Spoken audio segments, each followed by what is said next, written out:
Muy buenos días, queridos amigos, hermanos, familia de la fe, que nos podemos reencontrar en esta nueva oportunidad. Y les saludo a todos ustedes con la paz del Señor y con la satisfacción y el privilegio que es poder llevar un mensaje de parte de Dios a través de su palabra, basado en su palabra, que a veces nos impulsa, nos exhorta, nos llama la atención, nos instruye, nos alienta, todo que proviene de parte de Dios. ¿Por qué? Porque hay una gran verdad en la palabra de Dios, todo es verdad en la palabra de Dios, pero una que quiero destacarlo en esta ocasión y que dice: cielo y tierra pasarán, pero sus palabras no pasarán. ¿Qué quiere decir esto, entre otras cosas? Bueno, entre muchas otras cosas, muchas otras explicaciones respecto de esta gran verdad, es que la palabra de Dios siempre, siempre, siempre tendrá vigencia. Es decir, pueden los tiempos modernizarse, pueden las circunstancias cambiar, pueden alterarse ciertas situaciones que parecerían muy firmes en la vida, pero su palabra tendrá siempre vigencia. Y no es nada raro que encontremos porciones bíblicas, historias inclusive bíblicas, que a la postre se identifican plenamente con nosotros bajo cualquier circunstancia. Y hoy no es diferente. Digo hoy no solo por la charla, no solo por la prédica, sino también hoy por las circunstancias que vivimos. ¿Sí? No es diferente las circunstancias que nosotros estamos viviendo y que pueden ser claramente identificadas, explicadas, guiadas por su bendita palabra. Usted sabe las circunstancias tan duras, tan difíciles que se vive, y quienes tratamos de vivir a la luz de la palabra de Dios, quienes hacemos nuestro esfuerzo, no somos perfectos, pero quienes hacemos nuestro esfuerzo por tratar de manejarnos bajo los principios de la palabra de Dios, de honestidad, de transparencia, de integridad, ¿sí? Quienes tratamos de manifestar la bondad de Dios en nuestras vidas para a su vez manifestarle al prójimo, ¿no es cierto? Misericordia, compasión, solidaridad, ayuda, apoyo, etcétera, etcétera. Y así en cualquier ámbito, ¿sí? Nosotros sabemos que vivir en este mundo es difícil. Sabemos que conforme nos procuramos más identificarnos con Dios, vivir bajo sus instrucciones, vamos a chocar más, estamos chocando mucho más, porque obviamente el pecado crece, el pecado se prolifera, el pecado se vuelve acepto para la mayoría de gente, y nosotros en cambio cada vez vamos santificándonos, dice la palabra, que nosotros debemos permanecer en ese proceso de cada vez acercarnos más a Dios. Eso es santificarse, es ser separados para Dios. Nos vamos acercando más a Dios, y conforme nos acercamos más a Dios, más chocamos con el mundo. ¿Y eso qué trae? Eso trae no solo una confrontación, no solo un conflicto, sino que trae también un sufrimiento para los cristianos. Sí, es así, ¿no es cierto? No lo vamos a ocultar, no le vamos a mentir, no le vamos a engañar. Eso trae un sufrimiento para la vida del cristiano. Pero aquí vemos la gran diferencia. Permítame darle lectura de unos pocos versículos que se encuentran en la segunda carta de Pablo a los Corintios. En el capítulo 4, del versículo 7 al versículo 13, la palabra de Dios dice así: Segunda de Corintios, capítulo 4, versículos del 7 al 13. Hago la lectura y le pido, como siempre, que me siga con atención y con reverencia a esta porción, a la parte textual de la palabra de Dios, que dice así: Segunda de Corintios, capítulo 4, versículos 7 al 13. Pero tenemos este tesoro en vasos de barro, para que la excelencia del poder sea de Dios y no de nosotros, que estamos atribulados en todo, mas no angustiados, en apuros, mas no desesperados, perseguidos, mas no desamparados, derribados, pero no destruidos, llevando en el cuerpo siempre por todas partes la muerte de Jesús, para que también la vida de Jesús se manifieste en nuestros cuerpos. Porque nosotros que vivimos siempre estamos entregados a muerte por causa de Jesús, para que también la vida de Jesús se manifieste en nuestra carne mortal, de manera que la muerte actúe en nosotros y en vosotros la vida. Pero teniendo el mismo espíritu de fe, conforme a lo que está escrito, creí, por lo cual hablé. Nosotros también creemos, por lo cual también hablamos. Bueno, esta es una pequeña porción dirigida a los creyentes, a los cristianos de la ciudad de Corinto. Y ni siquiera me atrevo a decir a todos los que se congregaban, sino aún de los que se congregaban, va dirigida una carta o les llega esta parte a muy pocos. ¿Por qué? Porque no todo el que dice ser cristiano vive como cristiano. No todo el que se congrega obedece a la palabra de Dios. No todo el que proclama que le sigue a Jesucristo le obedece plenamente como tiene que ser, ¿no es cierto? Entonces, esta porción encaja en los que, por la obediencia, por la permanencia, por la constancia, por la sujeción, por la disposición de vivir para agradarle, terminamos teniendo conflictos, problemas y dificultades. No los típicos que tenemos todo mundo, ¿no es cierto? Es decir, una carencia económica a veces llega a muchísimas personas. Una enfermedad llega sin querer, sin predisponerse a muchísimas personas. Esto llega a quienes reconocemos que somos personas limitadas, fallidas, pero que hacemos nuestro mejor esfuerzo por vivir para agradarle a Dios. Entonces, esa condición de compromiso, de entrega, de sujeción a Dios, hace que nosotros estemos expuestos a muerte, como dice aquí en el texto que acabamos de leer, por causa de Jesucristo. Entonces, eso me hace entender que es un grupo determinado de personas que enfrentamos este tipo de situaciones. ¿Quiénes? Los que por causa de Cristo estamos siempre expuestos a muerte. Es decir, a que seamos juzgados, criticados, señalados, perseguidos, en fin, ¿no es cierto? Porque no compaginamos, porque no estamos de acuerdo, porque no coincidimos con la estructura del mundo, ¿no es cierto? Nosotros no estamos vendidos al pecado, nosotros no damos una aceptación también al pecado, ni la legitimamos como lo hace el mundo, ¿sí? No somos permisivos en cuanto a los principios, valores. Nosotros creemos que los principios y valores cristianos son no negociables. Creemos que los principios y valores cristianos deben ser una carta de presentación en nuestra vida. Nosotros creemos que los principios y valores, oiga esto, que los principios y valores cristianos nos diferencian sustancialmente y por lo tanto a ratos hasta nos oponen con el mundo, ¿sí? Entonces, claro, alguien dirá, sí, pero qué locos por mantener esa postura radical, porque son radicales estos cristianos. Así es como hay que ser. Yo no entiendo, sí, que hayan cristianos no radicales o cristianos que se lleven bien con el mundo y también con el cristianismo. Encajan mejor en el mundo que en el cristianismo, pero congreguémonos, vayamos a ver qué pasa. No, así no funciona, ¿no es cierto? Entonces dice, nosotros, los que estamos expuestos a muerte por causa de Cristo, tenemos una confianza. ¿Cuál es la confianza?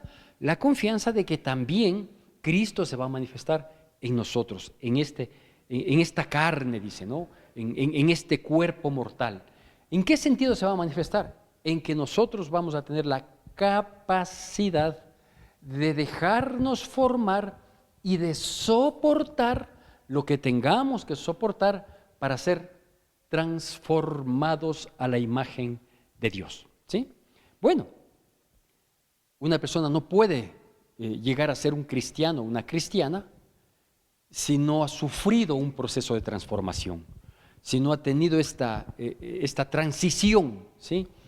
De la vida pasada a la vida en Cristo, de la conducta de una vida anterior a una conducta y perspectiva cristiana, ¿sí? Entonces, esto dice que nosotros tenemos y marca la diferencia. ¿Cuál es la diferencia? Que siendo, al igual que todas las personas, somos vasos de barro, ¿sí? La Biblia dice que todos fuimos creados, ¿sí? En las manos de Dios y que Dios cogió del polvo de la tierra y formó y sopló en nosotros aliento de vida. Entonces, todos nosotros somos del barro, ¿sí? Pero no todos nosotros en este vaso de barro, en esta presencia humana, No todos tenemos esta excelencia, como comienza diciendo nuestra porción oficial del versículo 7 del capítulo 4 de Segunda de Corintios. Dice, pero tenemos esta excelencia, o sea, esta situación excelente, esta situación que marca la diferencia entre el cristiano y el no cristiano. ¿Cuál es la situación que marca la diferencia? Que tenemos el poder de Dios manifestado en nosotros. Claramente lo dice así, pero tenemos este tesoro en vasos de barro, ¿sí? Para que la excelencia del poder de Dios, para que la excelencia del poder sea de Dios y no de nosotros mismos. Permíteme hablar un poquito del tesoro, ¿sí? Dice, nosotros somos un vaso de barro, al igual que todas las personas, somos creados en las manos de Dios y fuimos creados del barro, perfecto, todos somos esta apariencia. Lo que marca la diferencia es que dentro de nosotros hay un tesoro. ¿Cuál es el tesoro? Es la manifestación del poder de Dios en nuestras vidas. ¿Para qué tenemos esta manifestación del poder de Dios? Para hacer magia, para atar y desatar, para decretar y declarar. No, nada que ver con eso, ¿no es cierto? El tesoro que está en nosotros es la presencia de Dios que va transformando nuestras vidas, que antes éramos intolerantes y ahora somos pacientes, pacíficos, que antes éramos impulsivos, grotescos y atrevidos y ahora somos misericordiosos y compasivos. ¿Cómo se logró esto? Por el tesoro que está dentro de nosotros, que antes corríamos con avidez al pecado del mundo y ahora lo rechazamos y ahora nos alejamos porque ahora nos fastidia, ¿sí? ¿Cómo se logra eso? Por el tesoro que está dentro de nosotros. ¿Qué es?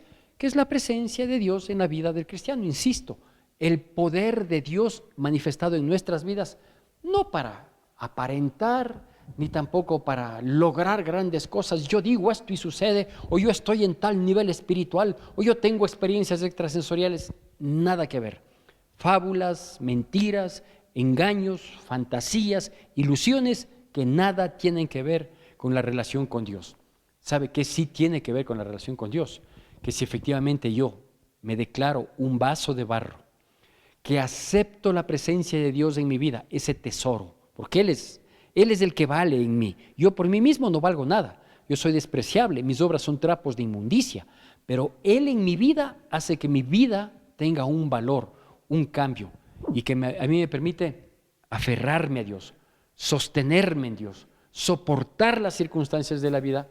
Por eso dice a continuación los siguientes versículos. Nosotros no podemos sacar un texto fuera de contexto para cualquier pretexto, sino que tiene que estar relacionado con el contexto del tema que se está tratando. Y por eso dice que nosotros a veces, por causa de Cristo, porque estamos siempre expuestos a muerte por causa de Cristo, o sea, estamos expuestos a mermar, estamos expuestos a ser vituperados, estamos expuestos a morir para el mundo, pero obviamente porque tenemos la fe, el convencimiento de que vamos a vivir para Cristo, ¿sí? En aquel entonces inclusive Pablo hablaba de manera literal también, que estaba dispuesto a morir literalmente por causa de Cristo, ¿sí? Nosotros deberíamos estarlo también, que quizás no ha llegado todavía el tiempo de tan dura amenaza, pero también deberíamos tener esa condición. Y bueno, dice, porque nosotros estamos a veces atribulados en todo, en todos los aspectos de nuestra vida podemos estar atribulados. A veces se juntan todas las cosas, a veces es una sola, pero que aflige tanto nuestras vidas. Sin embargo, no estamos angustiados. ¿Por qué no estoy angustiado? Porque en mí, que habita la presencia de Dios, sí, tengo este tesoro que me alienta. Que sí, estoy preocupado, claro que estoy preocupado por las cosas que me están pasando, por lo que tengo que hacer. Me preocupo inclusive y mi preocupación de manera personal aún es mayor cuando de pronto me doy cuenta que lo que tengo que afrontar escapa de mis condiciones y de mis capacidades.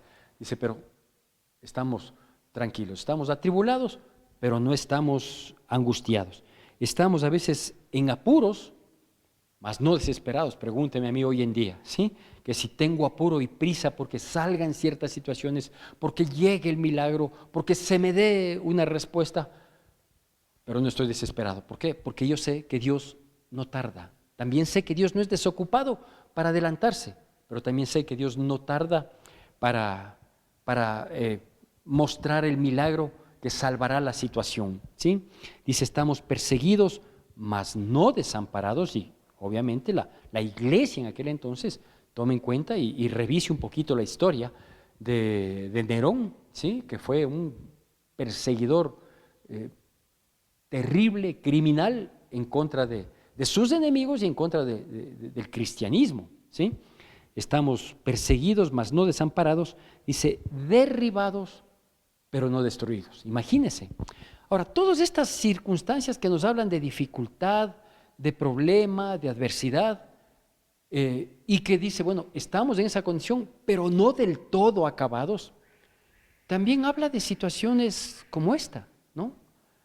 Que a veces saltan a mi mente para preguntarme, ¿sí? Y digo, ¿por qué muchas veces Dios permite que vivamos este tipo de situaciones adversas, difíciles, y nos lleva al extremo? Porque sí hay adversidades, hay problemas, hay dificultades, como se suele decir o como se solía decir, cuando uno se encuentra con alguien y obviamente el rostro, la apariencia no es precisamente la de gozo, felicidad y alegría, y saludamos y nos decimos, ¿cómo te va? Creo que es una pregunta que demuestra preocupación por el prójimo. Dice, ¿cómo te va? Y uno dice, las cosas no son fáciles, o a veces se dice, problemas nunca faltan, o con algún inconveniente. Entonces decimos ese tipo de cosas. ¿Por qué? Porque he dicho una y mil veces que los problemas son parte de la vida. Pero lo que no se entiende a veces, gracias a Dios no es siempre, ¿sí? Es que si bien hay problemas, hay dificultades, etcétera, etcétera, ¿por qué en algunas ocasiones llegamos al límite, al extremo, cuando parece que estamos derribados y acabados, cuando estamos atribulados y desesperados, cuando estamos en apuros y desesperanzados, ¿no es cierto? Es decir, el ser humano como tal, a veces sentimos, los cristianos, a veces sentimos que enfrentamos situaciones que escapan de nuestras manos, que se demuestran evidentemente la impotencia que tenemos. ¿Por qué tengo que soportar a un familiar que nos aflige, que nos golpea, que nos lastima, que nos hiere y que no tengo aparentemente una salida? ¿Por qué tengo que enfrentar una enfermedad que consume, que carcome, que desgasta, ¿sí? Y no veo un viso de sanidad o de recuperación o de frenarle al menos a la enfermedad?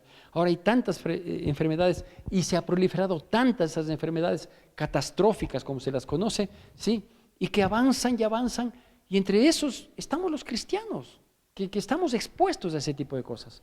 Porque hay situaciones económicas que van menoscabando, que van, ¿qué le digo?, golpeando no solo la economía, sino golpeando el alma, y que nos vemos abocados a situaciones muy críticas. Mira lo que está pasando hoy en el mundo y centralizado o enfocado en América, ¿sí? En el continente americano. Me refiero a Norte, Centro y Sudamérica. Que el nuevo presidente de los Estados Unidos tiene un concepto bastante drástico respecto de los migrantes latinos de Centroamérica, de México, Honduras, Panamá, Costa Rica, Guatemala, y de Sudamérica, ¿no? De Venezuela, que es un país que ha sufrido una migración enorme desde hace muchos años. Ecuador, que no somos diferentes, ¿sí? Los ecuatorianos, miles de ecuatorianos han salido jugándose el físico, ¿sí? Todos para ir a Estados Unidos porque se entiende, se aspira, se espera que allá pueden rajarse el lomo, que allá pueden hacer lo que sea, que allá están dispuestos a sufrir lo que sea, con tal de mandar unos cuantos dólares para sostener a los que aquí quedan. Esa ha sido una salida en los últimos años, ¿qué le digo? En los últimos 30 años o quizás más. Hemos visto olas migratorias de los distintos países de Latinoamérica hacia Estados Unidos. Y ahora estamos en un terrible problema, porque las nuevas directrices del nuevo gobierno norteamericano dicen, no, les vamos a devolver a todos los migrantes a sus países. Entonces, ¿qué implica esto? Esto implica que los países, como Ecuador, ¿sí?, que muchos compatriotas, por las distintas causas, todas de dolor, de quebranto, de angustia y desesperación, fueron a Estados Unidos. Bien o mal, estaban hechos a la idea. No digo que se establecieron, quizás unos pocos sí, pero ellos ahora tienen que volver, porque donde sean encontrados por la migración estadounidense, serán devueltos a sus respectivos países. Acá al Ecuador vendrán nuestros coterráneos que salieron. No hace 6 meses, no hace un año, no hace 2 años, que claro, hace 2, 3, 4 años, la migración volvió a crecer acá, como en los inicios de siglo también, que hubieron miles de personas que salieron de aquí a distintos rumbos, a Estados Unidos o a Europa, pero tendrán que regresar. La primera pregunta es, ¿a qué? Allá ellos estaban trabajando y ganándose un dinero. ¿Cómo? Vea, de manera terrible, pero lo estaban haciendo. Acá vienen, ¿a qué? ¿Hay posibilidades de trabajo? No, no hay. Ni para los que estamos, peor para los que vendrán. ¿Hay una seguridad para poder invertir si es que han logrado tener un ahorro? No, no hay ninguna seguridad. No hay seguridad de ninguna naturaleza, ¿sí? Uno va por la calle y le asaltan, le matan. Si uno pone un negocio, le vacunan, le extorsionan, le secuestran. Entonces, van a venir a sumarse al problema que ya existe. Van a venir a ser parte del problema. Y un problema mucho más grave. Gran parte de la economía del país se sostenía con las remesas de los migrantes. Que si ellos vienen acá, ¿sí?, a nada, a no trabajar, a no poder invertir, a no encontrar posibilidades, también van a dejar de venir las remesas. Así que es un problema gravísimo que nos aflige a todos, claro que nos aflige a todos. Y nosotros podemos estar atribulados, pero no desesperados, en apuros, pero no desamparados. Vamos a estar caídos, pero no derribados. ¿Sabe por qué? Porque en nosotros hay este tesoro, hay esta presencia de Dios en nuestras vidas que nos alienta, que nos impulsa, que nos sostiene, que nos levanta día a día con esperanza. ¿Con qué esperanza? En Dios. No hay esperanza en ser humano, en partido político, en líderes políticos. No, no hay ninguna esperanza. Lo único que hay más bien es una certeza de destrucción, de odio, de, ¿qué le puedo decir? De estar acabados, en esta vida. Yo veo las cifras en las noticias, cifras reales, ¿no? Cifras gubernamentales del empobrecimiento, cómo ha crecido el empobrecimiento en este último año, ¿sí? A raíz de ¿qué le digo? De 8 años acá, en que se redujo, hace aproximadamente 8 años, se redujo el porcentaje de pobreza extrema y de pobreza. Es decir, muchos que estaban en una condición terrible pasaron a estar en una condición menos grave. Grave sí, pero menos grave. Y los que estaban en una condición grave pasaron a tener cierta tranquilidad. Y los otros a su vez pasaron a ser ya parte de un gremio intermedio en el que se sobrevive. Eso hace 8 años. En los últimos años y en el último año, porque se dan datos del último año, ¿sí?, se incrementó la pobreza extrema. Y junto con la pobreza se incrementó la delincuencia.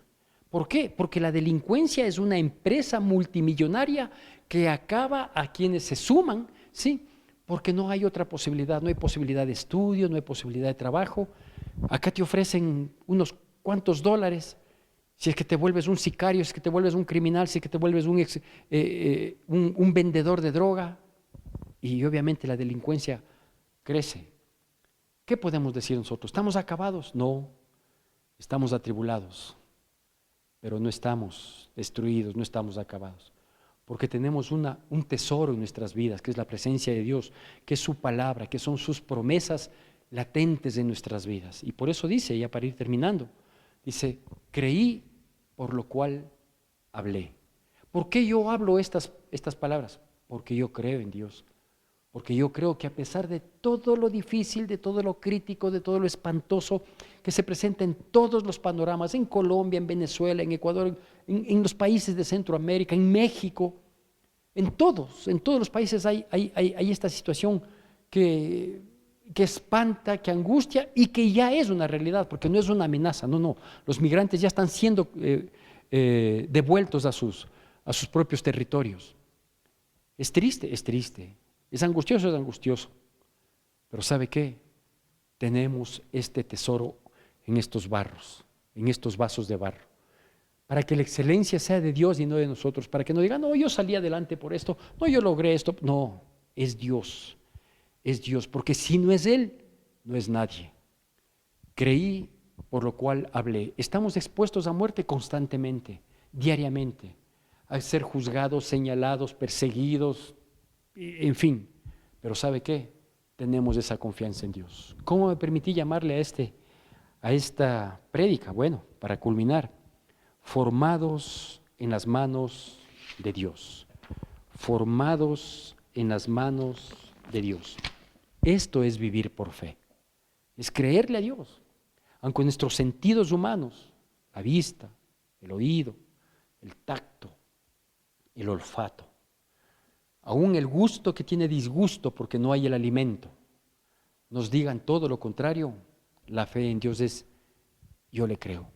Y por eso hablo, y por eso digo, que Dios nos va a dar la fuerza para soportar, para sostenernos, para permanecer firmes, ¿sí?